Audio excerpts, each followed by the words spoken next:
हे बघा आमच्या आया काय काय करतायत सध्या. करंज्या चालू आहेत आणि बेसन लाडू पलीकडे दिसतात, प्लास्टिकच्या पिशवीवर ठेवलेत बरं. आणि ते तिमला येते, हे काय मैद्याच्या शंकरपाळ्या करतील बहुतेक. ओके, आई कशासाठी चाललंय सांगा, कशासाठी चाललंय एवढं?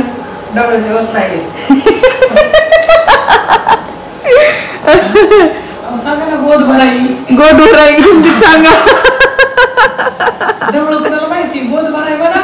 गोद भराई म्हणा, गोद भराई. कसं वाटतं तुम्हाला थंडीचं इकडे येऊन? हा,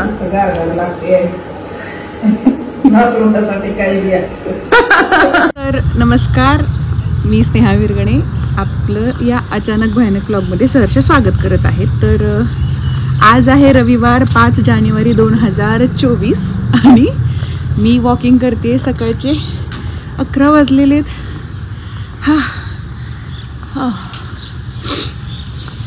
तर याच्या मागची क्लिप आपण पाहिलेलीच असेल की आमच्या आया काय बनवत आहेत. तर त्या करंजा, लाडू अशा बऱ्याच गोष्टी बनवत आहेत. का? ह्याचं स्पेशल रिझन असं आहे की आम्हाला ना छोटासा प्रोग्राम करायचा आहे डोहाळे जेवणाचा. तर आधी ठरवलं होतं की हे करायचं नाही, त्याच्यासाठी फोटोशूट केलं होतं आम्ही. आणि अगदीच डिलिव्हरी कधी होईल माहीत नाही. रोज आम्ही सकाळी उठतो आणि ह्या दोघी आया सांगतात की आज पोट जरा खाली आलंय, होऊ शकते 2-3 दिवसात डिलिव्हरी, असं काहीतरी सांगतात. आणि त्या बेसिसवर आम्ही म्हटलं की पौष महिना चालू आहे आणि पौष महिन्यातला आज रविवार आहे आणि या दिवशी म्हणजे अन्नदान करणं किंवा असं काहीतरी प्रोग्राम ठेवणं शुभ असतं. तर डेकोरेशनची सगळी जबाबदारी आमच्या सरकारांनी घेतली होती. इथं काही आम्हाला डेकोरेशनवाला चांगला मिळाला नसल्यामुळे सरकार म्हटले मीच करतो सगळं. तर हे त्यांनी करतायत सगळं.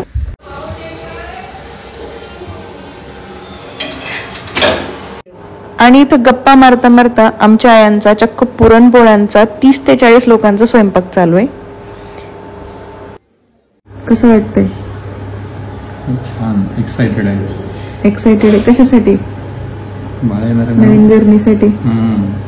बापरे, मी इमॅजिनच करू शकत नाही आपल्याला बेबी होणार आहे. काय पाहिजे, मुलगा की मुलगी हवी आहे?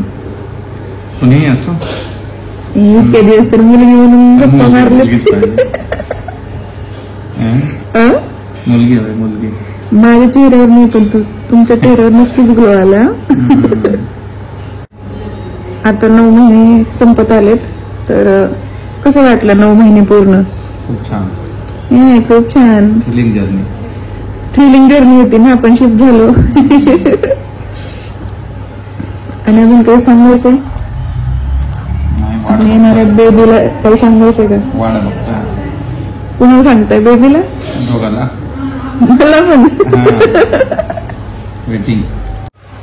तर पूर्ण 9 महिने हा एकमेव माणूस माझ्या जवळ आणि ह्या एकमेव माणसानं माझी खूप जास्त काळजी घेतलेली आहे. ऍज अ कपल म्हणून काही दिवस राहिलेत फक्त, तेवढे एन्जॉय करतोय. पॅरेंट झाल्यावर कपल कसं होईल ती एक जर्नी वेगळीच असेल की बेबी येईल मध्ये आमच्या. ते मी तर इमॅजिन नाही करू शकत. लय असं ऑब्सेशन वगैरे असतं पार्टनर बद्दल, काय माहिती ते कमी होतं म्हणतात. बघू आता, गो विथ द फ्लो. जास्त लोक सांगत राहतात हे ते असं होतं तसं होतं.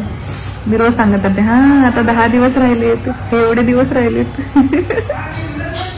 माग असते ना मी खूप, हे खा ते खा, असं कर तसं कर, काळजी असते खूप त्यांची पण असते माझ्याबद्दल. तर बेबी झाल्यावर हे सगळं कमी होतं म्हणे. तर मला तेच बघायचंय की हे कमी होतं का अजून जास्त वाढतं. तर अशी झाली आमची पूर्ण डोहाळे जेवणाची तयारी. आणि हा समोर जो फराळ दिसतोय ना तो संपूर्ण आमच्या आयांनी केलाय आणि ही पूर्ण डेकोरेशन जे आहे ते आमच्या सरकारांनी केली. थँक गॉड की आम्हाला डेकोरेशनवाला मिळाला नाही, नाहीतर आमच्या साहेबांचे एवढे कष्ट म्हणजे काय आनंद सुख काय म्हणतात ना ते यालाच म्हणतात की आपल्या माणसांनी आपल्यासाठी एवढे कष्ट करणं, आपला स्पेशल दिवस जावा यासाठी.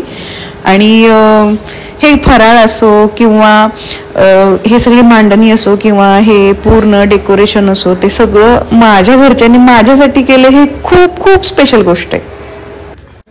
आणि ही माझ्या आईनं माझ्यासाठी घेतलेली साडी आणि मी ही अशी तयार झालेली आहे.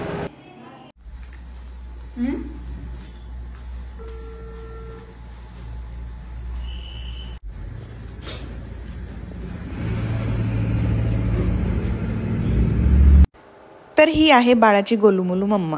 ही अशी रेडी झालेली आहे. कार्यक्रम सुरू व्हायच्या आधी 1 तास तरी आधी फोटोग्राफर भैया आलेले.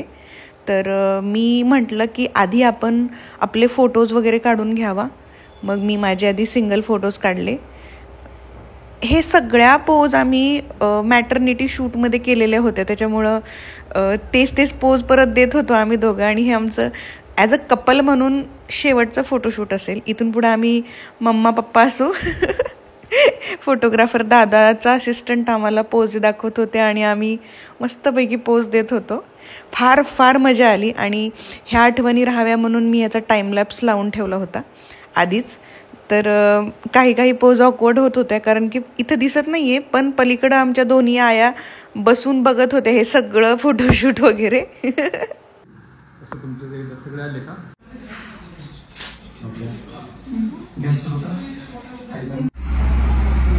पहले क्या करना है, ये थोड़ा सा ऐसा लेके 5 बार ऐसा भरना है.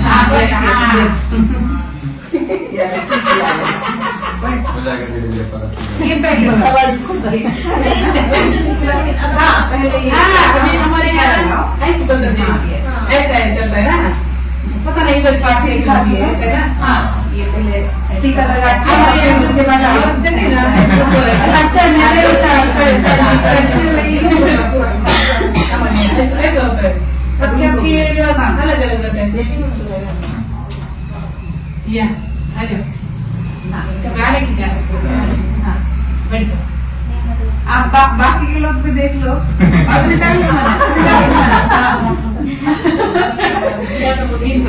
सेम. हाँ सेम. टीका लगाओ. पूरे सबके फोटो निकालो. हाँ हाँ यस हो गया. सीख गए. करते ही है लेकिन बोलते दूसरा चीज. ये भी सेकंड. हाँ ऐसे. हाँ मेरे को भी. हाँ अच्छा अलग ट्रेडिशन. हाँ यस. एक मिनट ऐसे इधर सामने चलो बैठो. हाँ इधर सामने देखो. ओके ये डालो है ना. हाँ ये यहाँ चलिए. ये यहाँ ही लेते हैं. आगे डालो का.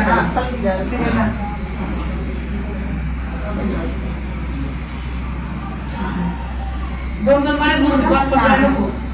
बस ये बस दो. हाँ हो गया. हो गया 2 बार. हाँ हो गया. भैया को भी नहीं. भैया को नहीं. भैया को पापा बन रहा. एक हमारे लिए एक उनके लिए. इधर घुमाओ पास में. तर झालं असं की इथं मध्य प्रदेशमध्ये आपल्या महाराष्ट्राच्या रीतीभाती, चाली किंवा डोहाळे जेवणाला औक्षण कसं करतात ह्या सगळ्या काहीच गोष्टी माहीत नाही आहेत.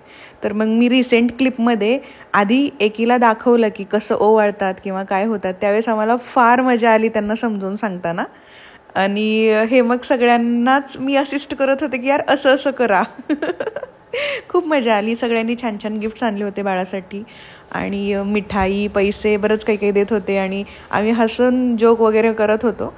आणि मला ह्याच्या मागं ते गाणं नाही का, कोणीतरी येणार येणार ग, हे लावायची खूप इच्छा आहे, पण कॉपीराईट क्लेममुळे ते लावत नाही आहे. आमच्या सासूबाई असं मागे उभं राहून त्या पण थोडंफार असिस्ट करत होत्या सगळ्या गोष्टींसाठी. आणि ह्या सगळ्या बायका यांच्या कलिग ज्या आहेत ऑफिसमधले त्यांच्या मिसेस आहेत. ते त्यांची मुलं वगैरे घेऊन पण आलेले होते. ते दुसरीकडे बसलेले आहेत. आणि ही सुमन जी माझी खूप काळजी करते, तिनं हार आणला होता. ही खूप स्पेशल मोमेंट होती बरं. क्या होते आरती ना करते ना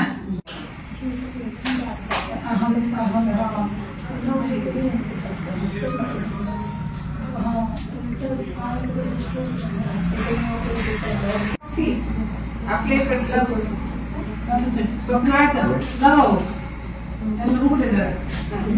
तर आम्ही जो फोटोग्राफर दादा कार्यक्रमासाठी बोलावला होता त्यानं काढलेले हे सुंदर सुंदर फोटोज इतकं स्पेशल फील होत होतं. आणि हे आमच्या आया आमच्यासोबत होत्या, म्हणजे आमचं जगच आहे त्या दोघीजणी. तर त्या आमच्यासोबत होत्या. घरात बरीच पाहुणे मंडळी वगैरे आलेले होते, त्यांच्यासोबत आम्ही फोटोज काढले. खूप म्हणजे खूप स्पेशल फील होतंय.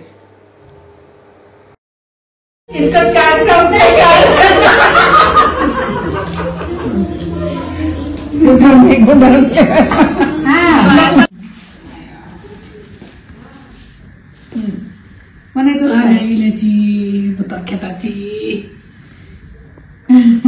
सगळ्याची शेपच आहे तो कोणीतरी आणलेला. तिथं मिळत आहे आपल्याला कुठं मिळते माहिती नाही. गाय कृष्ण बघा ना. हो ती सुंदर आहे हत्ती. गाय कृष्ण किती सुंदर बाई. काय कृष्ण आहे? हा कृष्ण आहे. जवळून काढ ना त्याला कसं. तर अशा प्रकारे आमचा डोहाळे जेवणाचा कार्यक्रम पार पडलेला आहे. तर मी इमॅजिन केलं नव्हतं की असं काहीतरी चांगलं प्रोग्राम होईल, पण ते एकदम मस्त झाला.